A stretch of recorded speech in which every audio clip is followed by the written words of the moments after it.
Merino spelar in den. Det är klart, och det är Saka! Det är självklart att Bukayo Saka... Morgan Gibbs White pour l'instant il fixe, il va aller au bout. Anthony Elanga.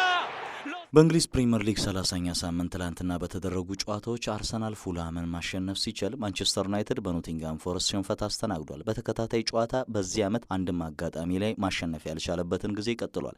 የመጀመሪያ አድርገን የምናነሳው ታዲያ በትላንትናው ዕለት የተደረገው የአርሰናልና የፉልሃምን ጨዋታ ነው።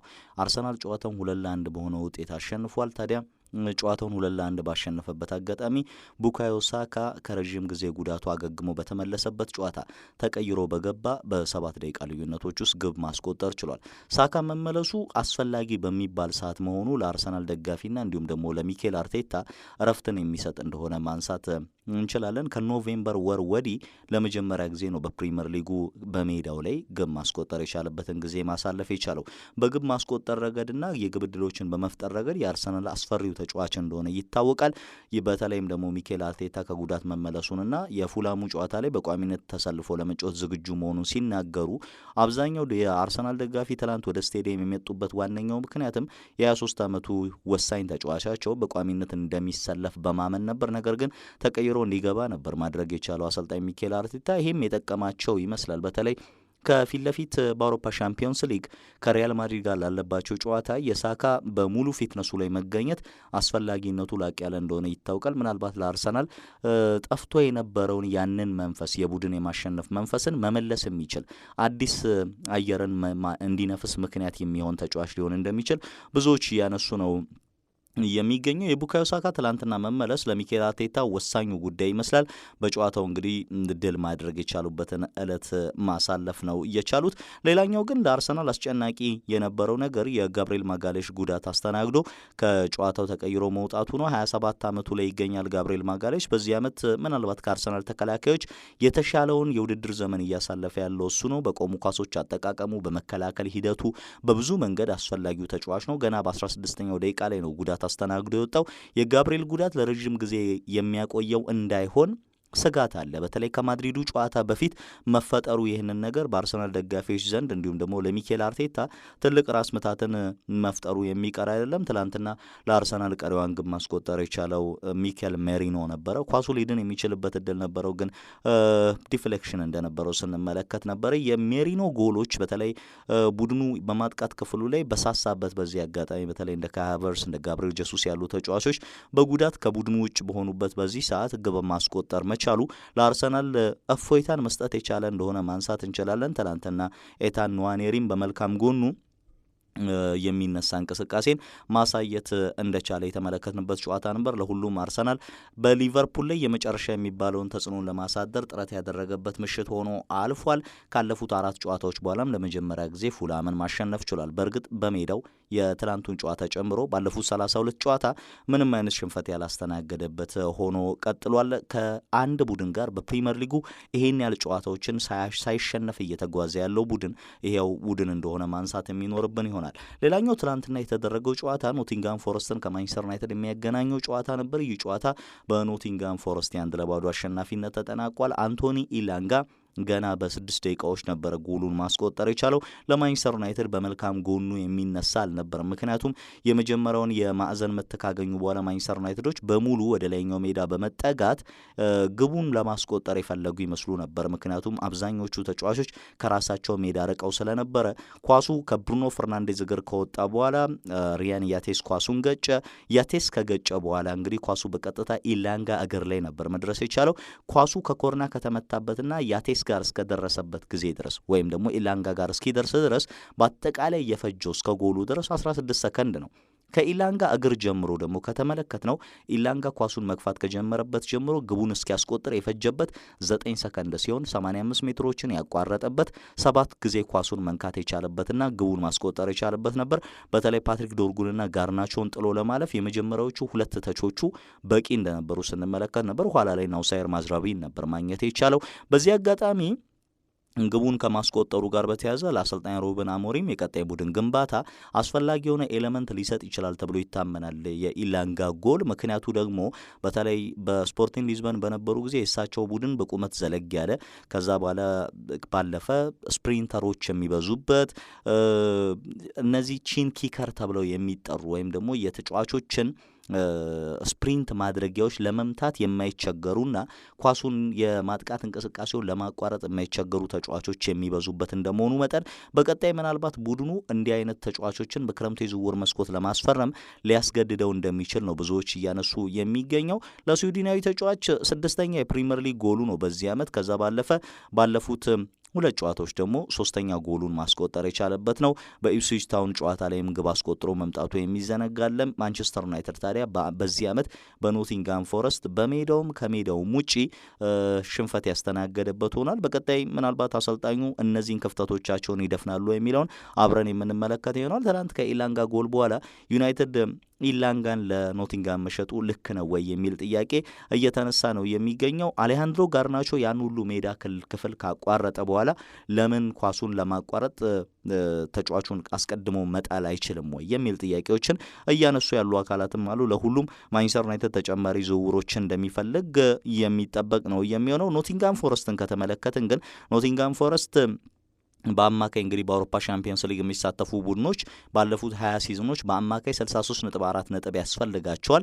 ዝቅተኛ የሚባል ነጥብ አሳክቶ ወደ አውሮፓ ሻምፒየንስ ሊግ የገባ ቡድን 59 ነጥብ ነው ያሳካው።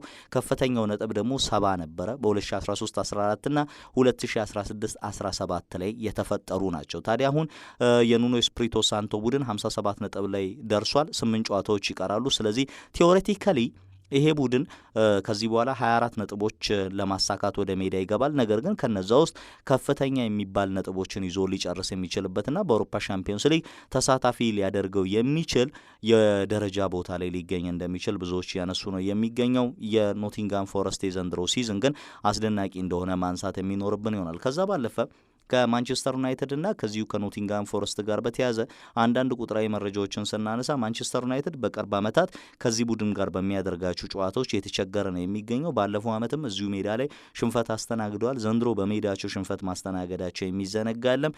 ይህንን መጥፎ ቁጥራቸውን የመቀየር ግዴታ በቀጣይ ዓመት ይጠበቅባቸዋል። ኖቲንጋም ፎረስት አሁን 57 ነጥብ ላይ ነው የሚገኘው። ይሄም በ30 የውድድር ዘመናት ውስጥ ማለት ነው ለነሱ ከፍተኛ የሚባለው የውድድር ነጥብ ሆኗል። ለመጨረሻ ጊዜ ይህንን ማሳካት የቻሉት 1977-78 ላይ ሲሆን ያኔ 67 ነጥቦችን ነበር ማሳካት የቻሉት። ያኔ ፕሪሚየር ሊግ ከመባሉ በፊት በነበረበት ጊዜ ማሳካት የቻሉበት ነበር። ማንቸስተር ዩናይትድ 13ኛ ሽንፈቱን ያስተናገደበት ምሽት ሆኖ ነው የተመዘገበው ትላንትና በፕሪሚየር ሊጉ። ይህም በ2023-24 ካስመዘገቡት የ14 ሽንፈቶች በኋላ ሌላኛው መጥፎ የውድድር ዘመን ሆኗል ተብሎ ተመዝግቧል። ማንቸስተር ዩናይትድ ትላንትና 24 የሚደርሱ ሙከራዎች ሞክሯል። ይህም በ2021 ከአስቶን ቪላ ጋር ካደረገው ጨዋታ በኋላ ብዙ የግብ ሙከራዎችን የሞከረበት ሆኗል። 28 ሙከራዎችን ሞክረው ነበር። ከዛ ባለፈ ያኔም ግብ አላስቆጠሩም። አሁንም ሌላ ግብ ያላስቆጠሩበት ጨዋታ ሆኖ ተመዝግቧል። በ2003-2004 የውድድር ዘመን ከዌስትሃም ጋር በተመሳሳይ ይህን ያህል የግብ ሙከራዎችን ሞክረው ነበረ። በተመሳሳይ በኦክቶበር 2004 ከፖርትስማውዝ ጋር በነበረ ጨዋታ፣ በተመሳሳይ በኤፕሪል 2004 ከፖርትስማውዝ ጋር በነበረ ጨዋታ ተመሳሳይ 24 ሙከራዎችን አድርገው ነበር እና ግብ ሳያስቆጥሩ ብዙ ሙከራዎችን የሞከሩበት ሌላኛው ጨዋታ ሆኖ ተመዝግቦላቸዋል። የእንግሊዝ ፕሪሚየር ሊግ ጨዋታዎች ውድ የዩቲዩብ ቻናላችን ተከታታዮች በ30ኛ ሳምንት የዛሬው ዕለት ውሏቸውም የሚቀጥል ይሆናል ትናንትና ከተደረጉት ጨዋታ በኋላ ማለት ነው። በዚህም መሰረት ዛሬ የሚጠበቁ ጨዋታዎች አሉ። ብራይተን ከአስቶን ቪላ የሚያደርጉት ጨዋታ አንደኛው የሚጠበቀው ጨዋታ ነው። ምክንያቱ ደግሞ ሁለቱ ቡድኖች በአውሮፓ ውድድር ላይ ለመሳተፍ የሚያደርጉትን ጥረት የሚያሳይ ጨዋታ እንደሚሆን ነው እየተጠበቀ የሚገኘው። ሁለቱም በአውሮፓ ውድድር ላይ የመሳተፍ እድል አላቸው። ታዲያ በዚህ ጨዋታ ላይ ጨዋታውን የማሸነፍ እድሉ ሙሉ ለሙሉ እያደላው ለአስቶን ቪላ ይመስላል። አስቶን ቪላ ይህንን ጨዋታ አሸንፎ ለመውጣት እድል አለው ተብሏል። በጥሩ ሰዓት አስቶን ቪላ መነቃቃት ላይ የሚገኝ ቡድን እንደመሆኑ አስቶን ቪላ ብራይተንን ዛሬ የሚያሸንፍበት እድል ያለ ይመስላል። ማንቸስተር ሲቲ በወራጅ ቀጠና ስጋት ውስጥ የሚገኘውን ሌስተር ሲቲን ያስተናግዳል። 76.2 በመቶ የሚሆን የማሸነፍ ንጻሬ አግኝቷል። ያለ ኤርሊንግ ሃላንድ ነው የዛሬውን ጨዋታ የሚያደርጉት። ኤርሊንግ ብራውት ሃላንድ ከሰሞኑ ባጋጠመው ጉዳት ለቀዶ ጥገና ወደ ባርሴሎና ከተማ ማምራቱ የሚዘነጋ አይደለም። ስለዚህ ያለ ሃላንድ ህይወትን የሚጀምር ይሆናል። በዚህ ዓመት ላይመለስ ይችላል። ምናልባት ለዓለም ክለቦች ዋንጫ ቢደርስ ነው የሚል ሐሳብ ያለ። ኒካስል ከብሬንፎርድ የሚያደርጉት ጨዋታ ኒካስል አሸናፊ ሊሆን የሚችልበት ጨዋታ እንደሚሆን ይገመታል። 52.2 በመቶ የማሸነፍ ንጻሬ አግኝቶበታል። ከዛ ባለፈ ግን ሳውዛምፕተን ከክሪስታል ፓላስም ዛሬ የሚደረገው ሌላኛው ጨዋታ ነው የሚሆነው። የዕለቱ ተጠባቂ ጨዋታ የመርሲሳይድ ደርቢ ነው የሚሆነው። በመርሲሳይድ ደርቢ ታዲያ ሊቨርፑል ዛሬ ከኤቨርተን ጋር ጨዋታውን ያደርጋል። ባለፈው ጨዋታ ሁለቱም ቡድኖች ጨዋታቸውን በአቻ ውጤት ማጠናቀቃቸው የሚዘነጋ አይደለም። ዛሬስ የሚለው የሚጠበቀው ጉዳይ ነው የሚሆነው። ይህንን ጨዋታ አሸንፎ ለመውጣት የተሻለ ግምት የተሰጠው ሊቨርፑል ነው። የአርነ ስሎት ቡድን 66.3 በመቶ በሚሆን ድርሻ ጨዋታውን ለማሸነፍ የሚችልበት እድል አግኝቷል። ምናልባትም የዋንጫ ጉዟቸውን ከወዲሁ ማገባደድ የሚችሉበት እንደሚሆን ብዙዎች እያነሱ ነው። ኤቨርተን ይህን ጨዋታ ለማሸነፍ የ14.9 በመቶ እድል ብቻ ነው የተሰጠው። ከእንግሊዝ እግር ኳስ ወጣ እንበልና በስፔን ትላንትና ኮፓ ዴል ሬይ ጨዋታ ተደርጎ ነበር። በጣም አዝናኝ የሚባል ጨዋታ በሳንቲያጎ ኤል ቤርናቢዮ ተመልክተናል። እጅግ በጣም ለተመልካች አዝናኝ ጨዋታ ነበር። 4-4 የተጠናቀቀ ጨዋታ እንደነበር ማንሳት እንችላለን። በድምሩ 5-4 በሆነ ውጤት ሪያል ማድሪድ ወደ ቀጣዩ ዙር ማለፉን አረጋግጧል፣ ወይም ደግሞ ለፍጻሜው ማለፉን ያረጋገጠበት ጨዋታ ሆኗል። ባረንሺያ ግብ አስቆጥሮ መሪ ያደረገው ሪያል ሶሲዳድን በ16ኛው ደቂቃ ኤንድሪክ ከቪኒሺየስ ጁኒየር የተቀበለውን ድንቅ ኳስ ወደ ግብነት በመቀየር አንዳቸው ሆኖ እስከ 72ኛው ደቂቃ ተጉዘው ነበር። ኋላ ላይ ዳቪድ አላባ 72ኛው ደቂቃ ራሱ ላይ አስቆጠረ። 80ኛው ደቂቃ ላይ ኦያር ዛባል አስቆጠረና ሪያል ማድሪድ የሚወድቅ ይመስል ነበር 3-1 እየተመራ። ኋላ ላይ ግን 82ኛው ደቂቃ ላይ ጁድ ቤሊንጋም፣ 86ኛው ደቂቃ ላይ ኦሬሊያን ሹዋሚኒ ግብ አስቆጥረው ማድሪድ ነፍስ ዘራ ድጋሚ።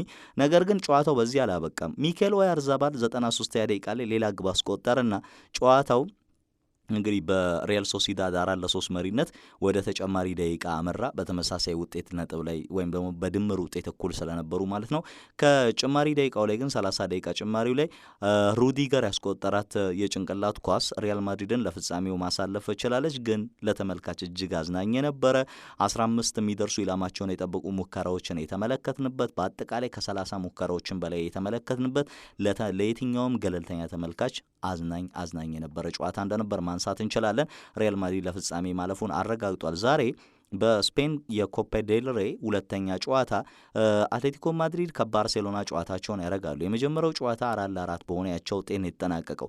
ዛሬ በዋንዳ ሜትሮፖሊታኖ ምሽት ጨዋታው የሚደረግ ነው የሚሆነው። ይህንን ጨዋታ ማን አሸንፎ ለፍጻሜ ከሪያል ማድሪድ ጋር ይደርሳል የሚለው የሚጠበቅ ነው። ባርሴሎና ካለፈ ኤል ክላሲኮን የምንመለከት ይሆናል። አትሌቲኮ ማድሪድ ካለፈ ደግሞ ደርቢ ደ ማድሪዴሊኖን የምንመለከት ይሆናል፣ ወይም ደግሞ የማድሪድ ደርቢን የምንመለከትበት እድል ይሆናል። ከዛ ባለፈ ትላንትና በጣሊያን ኮፓ ኢታሊያ የመጀመሪያው ዙር የግማሽ ፍጻሜ ጨዋታ ቦሎኛ ኢምፖሊን ገጥሞ ነበር። በዚህ ጨዋታ ቦሎኛ 3-0 በሆነ ውጤት የመጀመሪያውን ጨዋታ አሸንፏል። ሪካርዶ ኦርሶሊኒ፣ ቲስ ደሊንጋ ጎሎችን አስቆጥረዋል። ደሊንጋ 2 ጎሎችን ያስቆጠረበት ጨዋታ ሆኗል። ቦሎኛ ቀጣዩ ጨዋታ በሜዳው ቢሆንም ነገሮችን ከወዲሁ የጨረሰበት እንደሆነ ብዙዎች እያነሱ ነው የሚገኘው። ዛሬ ደግሞ ሌላኛውን የፍጻሜ ተፋላሚ ለመለየት የሚደረገው ጨዋታ በደርቢ ደ ሚላን ወይም ደግሞ በሚላን ደርቢ የሚደረግ ይሆናል። ኤሲ ሚላን ከኢንተር ሚላን የመጀመሪያ ጨዋታቸውን በሚላኑ ሳንሴሮ ጨዋታቸውን ያደርጋሉ። የመልስ ጨዋታው በቀጣይ ሳምንት በኢንተር ሜዳ የሚደረግ ነው የሚሆነው። በሳንሴሮ ጁሴፔ ሜዛ የሚደረግ ነው የሚሆነው። በፈረንሳይ ትላንትና ባልተጠበቀ ሁኔታ ፓሪስ ሴን ጀርመን ሊሸነፍ ይመስል ነበር። ደንክሮክን ገጥሞ ነበረ። የሁለተኛ ዲቪዚዮን ቡድን ነው። ከፓሪስ ሴን ጀርመን ጋር ታዲያ በ27 ደቂቃዎች 2-0 ይመሩ ነበር። ኋላ ላይ ግን ፓሪስ ሴን ጀርመኖች አከታትለው ባስቆጠሯቸው 4 ጎሎች ታግዘው 4-2 በሆነ ውጤት ማሸነፍ ችሏል። ኦስማን ዴምቤሌ 2 ጎሎችን ማስቆጠር ሲችል 1 ኳስ ለግብ አመቻችቶ ማቀበል ችሏል። ዴዛይር ዱዌ እና ማርኪኒዮስ ደግሞ ቀሪዎቹን ጎሎች ማስቆጠር የቻሉ ተጫዋቾች እንደሆኑ ማንሳት እንችላለን። በኮፕ ደ ፍራንስም እንግዲህ ከግማሽ ፍጻሜው ወደ ፍጻሜው ለማለፍ እየተቃረበ ይመስላል ፓሪስ ሴን ጀርመን። ኬን ከስታድ ሬምስ የዛሬ ሌላኛዎቹ ተጋጣሚዎች ናቸው የሚሆኑት።